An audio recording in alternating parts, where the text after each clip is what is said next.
prix de la Terre. Chers auditeurs, bonjour. C'est un plaisir de vous retrouver ici chaque mois, et si nous n'avons le temps que de survoler les sujets, j'espère que mes petites chroniques vous donnent envie d'aller plus loin. Depuis plus de 20 ans, je découvre chaque jour la complexité et la dimension systémique de la situation. Tout est lié, et les forces en présence jouent chacune leur partition sans raisonner global, et encore moins intérêt réellement général. J'ai remarqué deux choses. Premièrement, pour un projet qui se dit écologique et se présente comme une solution, déranger les acteurs historiques dans leur fonctionnement est plutôt un bon signe. Deuxièmement, il est toujours plus rentable de faire une activité salement que de prendre soin du territoire qui l'accueille. Aussi, j'en tire deux lignes de conduite pour les projets que je mets en place. La première, une fois choisi le secteur dans lequel je compte entreprendre, est d'observer l'écosystème en place, de comprendre l'existant et d'identifier les limites que l'écologie pose aux acteurs déjà installés.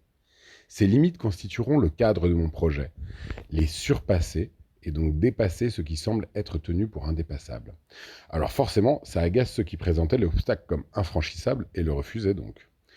Faire du défi écologique le cœur des projets que l'on déploie est la seule manière de ne pas le passer sous le tapis. La seconde règle que je m'impose est un combat de chaque instant entre lucidité et pragmatisme, entre court terme et long terme, entre facilité et exigence, entre responsabilité et déni de réalité. Elle consiste à se demander à chaque étape du projet si ce sur quoi on travaille existera encore dans 50 ans. Et si ce n'est pas le cas, y renoncer. Je vous invite donc, entrepreneurs et observateurs, à passer chaque projet sous ce double prisme. Fait-il bouger les lignes de force et s'inscrit-il dans le temps long ? Lors de ma prochaine chronique, j'illustrerai mon propos en vous parlant de mon projet actuel qui consiste à relancer le transport de passagers à la voile.